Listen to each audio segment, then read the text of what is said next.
Hello electrical বন্ধুরা, আমি একটি ৩৩ মেগাওয়াট পাওয়ার প্ল্যান্ট দেখাচ্ছি। তো এখানে আপনারা দেখতে পাচ্ছেন এখানে পিটি এটি বাস্ট হয়ে গেছে। তো আমার সামনে ৩টি পিটি, তো পাশের যে ২টি ফিউজও এই বাস্টের এই কারণে তো সেগুলো কেটে গেছে। তো এই বাস থেকে তো এইখানে ভোল্টেজ হচ্ছে ১,৩২,০০০ বাই ১১,০০০। তো আমাদের যে সাবস্টেশন, তো সেখান থেকে এইখানে সংযোগ করা হয় ১১,০০০। তো গ্রিড থেকে আমাদের এখানে ৩৩,০০০ ট্রান্সফর্মার মাধ্যমে। তো এই হলো ভিসিবি।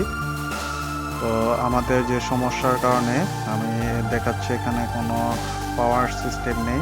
তো আমাদের সেই পিটিটি ট্রান্সফার করে তো এই ভিসিবিগুলো লাগিয়ে তো এখান থেকে লাইন ট্রান্সফার করা হবে। তো ভিসিবি যেগুলো ইমার্জেন্সি সেগুলো রেকর্ড করে রাখা হয়েছে। তো এটি কিভাবে রেকর্ড করতে হয় তো এখানে আপনাদেরকে দেখাবো। তো এই মুহূর্তে আপনারা দেখতে পাচ্ছেন এটা হলো সাব স্টেশন, এখান থেকে ট্রান্সফার করা হয়। তবে সাব স্টেশন এবং জেনারেটর রুম আমাদের আছে, সেটি হলো আরেকটি পাওয়ার প্ল্যান্ট, সেটাকে বলা হয় পাওয়ার প্ল্যান্ট। এটা হলো সাব স্টেশন।